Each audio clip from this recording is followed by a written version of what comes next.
go ahead and push the button here. I mean, what else are we gonna do but push the button? And they all stop. You want to help me, but I haven't long to live. Just as Ifrit did before me, I'll give to you my power. What are you doing there? And it's Cid! We're finally introduced to Cid in Final Fantasy VI. I believe he was mentioned before, but now we get to meet him. What's this? They all turn to Magicite, which apparently he didn't even know existed. What kind of super scientist are you this time, Cid? Didn't even know what Magicite was. I knew that a while ago. So, Esper magical power can only truly be transferred when one of them passes away.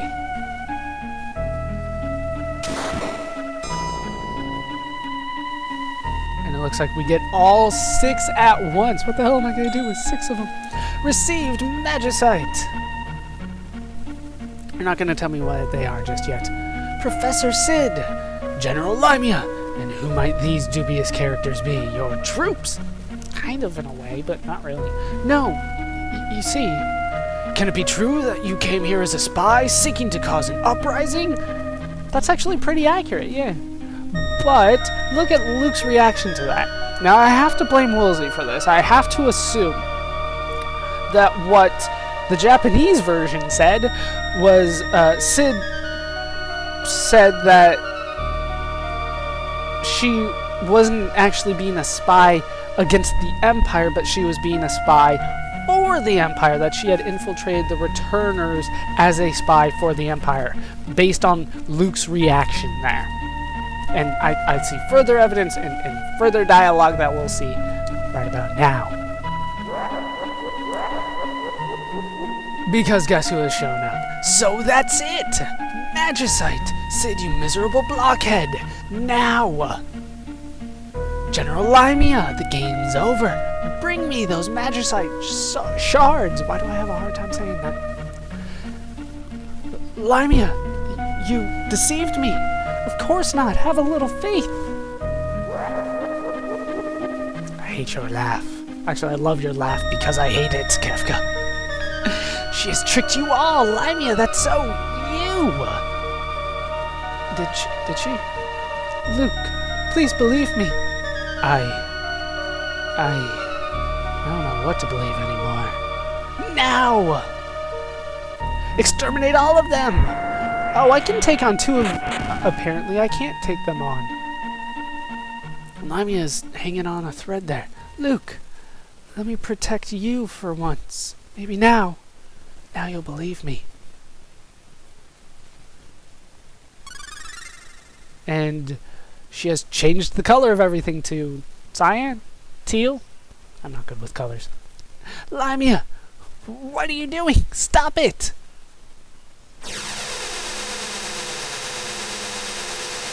And she's taken them all away.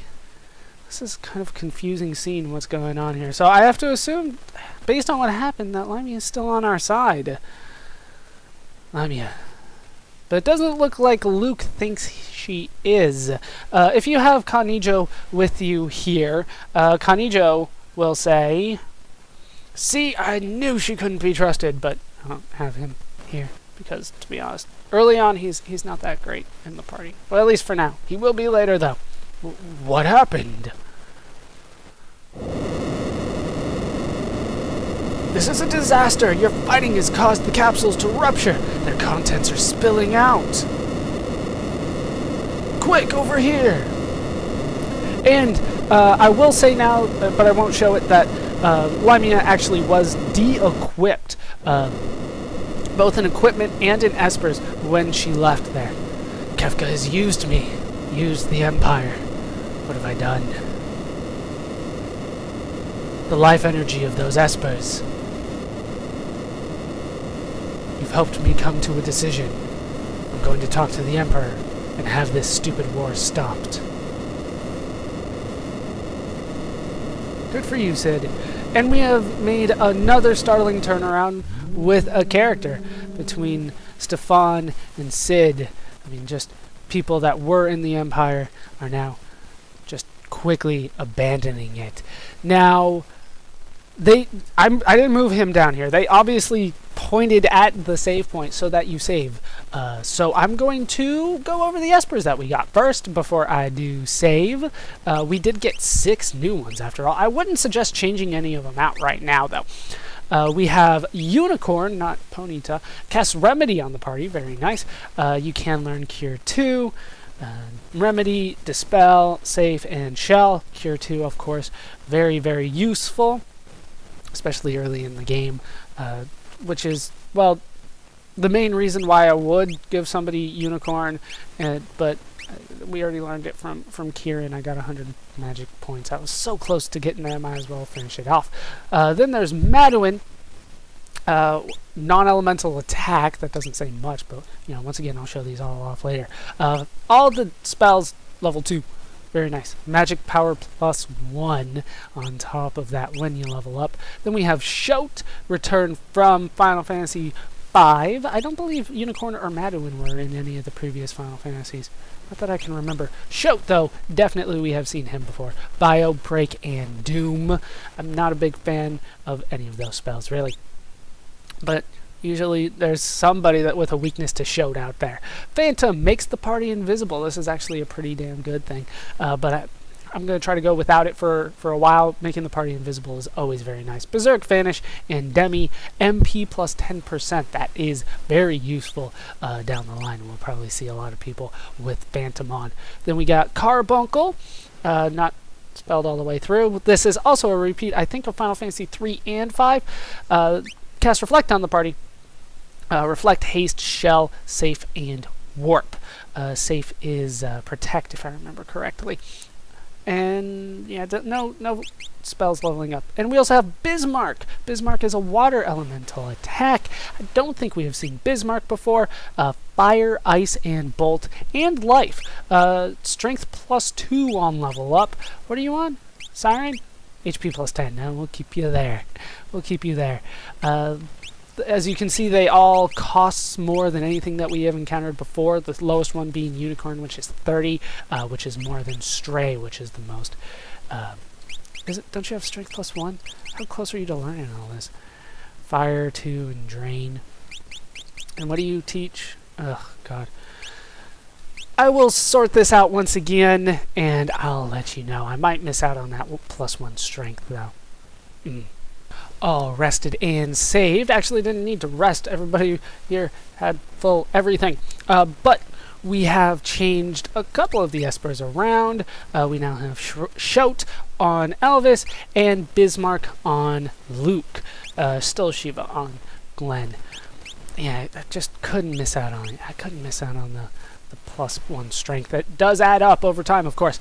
And in terms of relics, I did give Glenn the sprint shoes just because I'm that lazy.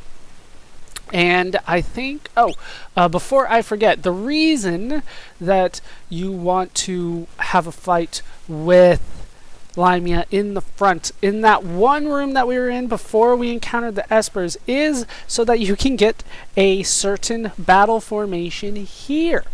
Now, the reason for that is there are 2 enemies that we'll be fighting after we talk to Cid, and pretty much the idea is that whoever you have in the lead, you want to switch them out for that. There's a lot of details on how exactly this works, but the only guaranteed way that's easiest for me to explain is to have Limia at the front in the last battle as the leader of the party in the last battle that you were in, and then head here, and then of course you won't have her in the party, so then you'll get that battle formation that you want to start this next dungeon.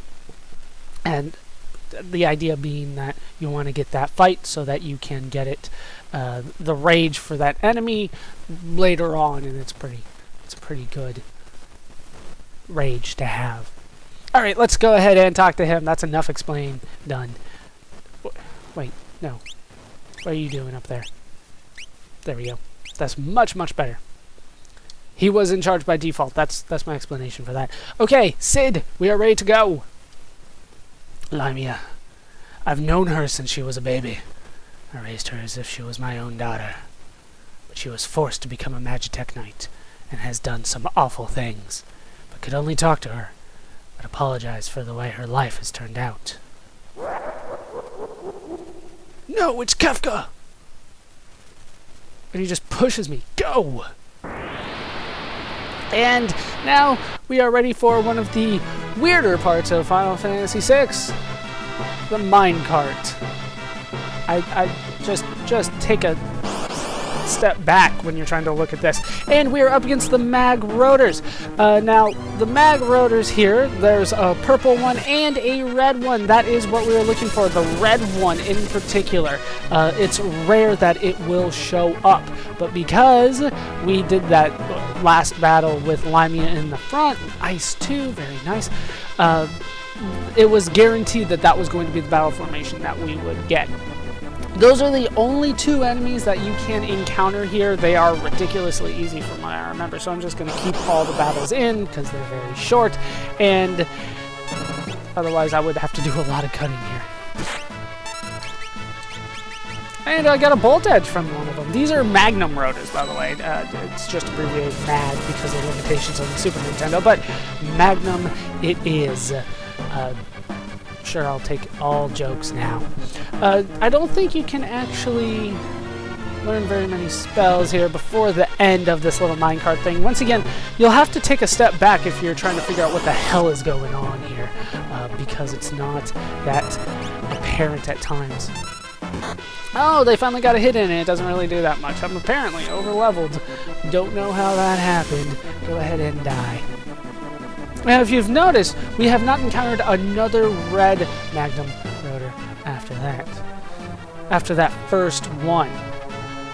So that is the main reason for doing things that way. I don't think I can control this in any way, shape, or form. But once again, it's best to take a step back to try to figure out what you're seeing here. The closer you get to it, the more that you're just like, what the hell is going on?